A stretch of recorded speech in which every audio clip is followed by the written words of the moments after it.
Hello दोस्तों, स्वागत है आप सभी का एक बार फिर से आपके अपने चैनल एडुटेनमेंट पर। आई होप आप सभी लोग स्वस्थ होंगे। दोस्तों, एक बहुत बड़ी अपडेट है आप सभी लोगों के लिए कि एक कैंडिडेट को जो है टर्मिनेट कर दिया गया है। ठीक है, तो ये डीएसएसबी वाले नहीं, अब बाकी आप लोग एसएससी की तैयारी कर रहे हैं, रेलवे की तैयारी कर रहे हैं, तमाम जितने भी आप लोगों के गवर्नमेंट जॉब के एग्ज़ाम होते हैं उन सभी में अक्सर कहीं ना कहीं ये चीज़ें देखने को मिल ही जाती हैं। और अभी रेलवे में आप लोगों ने देखा था, आई थिंक 26 जन 36 ऑफिसर थे जिनके मतलब इंक्वायरी वगैरह चल रही है ना। ईस्टर्न जोन था आई थिंक वो, तो उसमें भी ऐसी चीज़ें चल रही हैं, लेकिन वो केस दूसरा है, लेकिन वो स्कैम ही है। तो इस वीडियो में हम लोग डिटेल में जानेंगे कि क्यों आखिरकार इनको टर्मिनेट किया गया। और टर्मिनेट भी दोस्तों देखो कब कब किया गया। इनका जो रिक्रूटमेंट हुआ था वो 2023 में हुआ था, है ना। और उनको अब जाके जो है टर्मिनेट किया जा रहा है। तो इस वीडियो में दोस्तों लास्ट तक देखिएगा क्या चीज़ें इसमें चल रही हैं। तो नीचे हम लोग आते हैं, तो ये नोटिस आप लोग देख पा रहे होंगे। अब ये पता नहीं मैंने हाइड कर दिया, अब मन में आया, वैसा कुछ इसमें कॉन्फिडेंशियल था भी नहीं, ये डेट एंड टाइम ही लिख रहा था।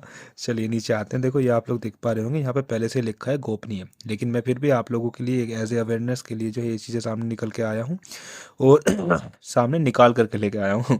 ठीक है, ये देखो आप लोगों को ऑफिस ऑफ दी, अब हाईलाइटर यूज़ कर लेते हैं क्योंकि इस फोटो में जो है ना थोड़ी बारीकी चीज़ है।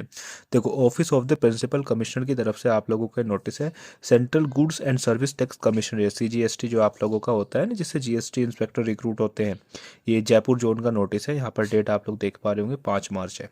नीचे हम लोग आते हैं, देखो ये कौन थे, ये हैं श्री नरेंद्र मोदी जी। वो सॉरी सॉरी सॉरी दोस्तों, सॉरी, नरेंद्र मोदी नहीं, नरेंद्र लाल मीना की बात हो रही है।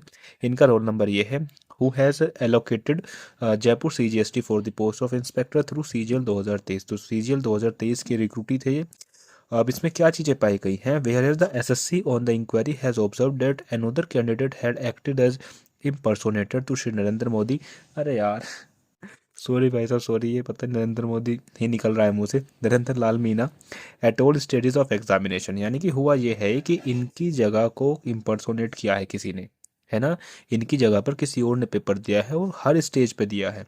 और चौंकाने वाली बात यह है दोस्तों कि ये जिसने भी इनका ये जो आपको ये पेपर जो दिया था वो इनका अकेले का नहीं, यहाँ पर लिखा भी है, देखो यहाँ पर जो सेम इम्पर्सोनेटर था वो appeared for 4 candidate in various exam of SSC. यानी कि एसएससी के 4 कैंडिडेट और थे, मतलब जिसको उसने इम्पर्सोनेट किया था, जिनका एग्जाम उसने बैठ के दिया था।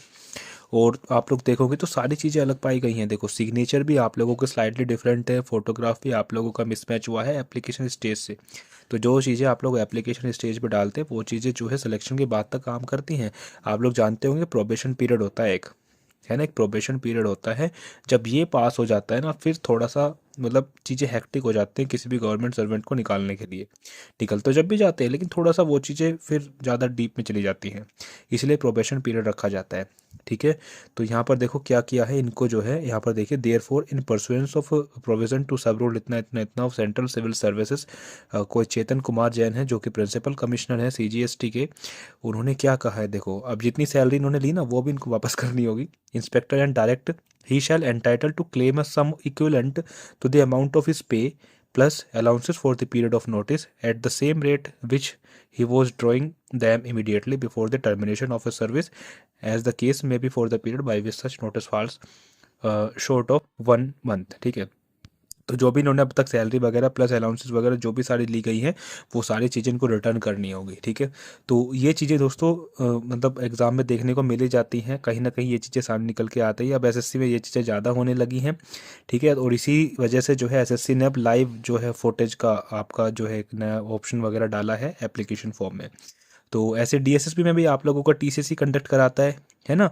तो इसीलिए मैं आप लोगों को बता रहा था कि जो टीसीएस जो आपका डीएसएस भी है ना, वो ई टेंडर क्यों निकाला था उसने, है ना। अब आप लोगों को समझ में आया कि वो ई टेंडर आप लोगों को क्यों निकाला था, फोटो फिनिश कैमरा के लिए। वो यही सारी चीज़ें हैं, वो और ज़्यादा वेरीफाई कर लेते हैं चीज़ों को। ठीक है, आई होप वीडियो आप लोगों को पसंद आई होगी, तो इस वीडियो को ज़्यादा से ज़्यादा शेयर कीजिएगा और प्लीज़ आप लोग ऐसी गलती बिल्कुल भी मत करिएगा, और मुझे विश्वास है कि आप लोग नहीं करेंगे। ठीक है, चलिए दोस्तों, धन्यवाद।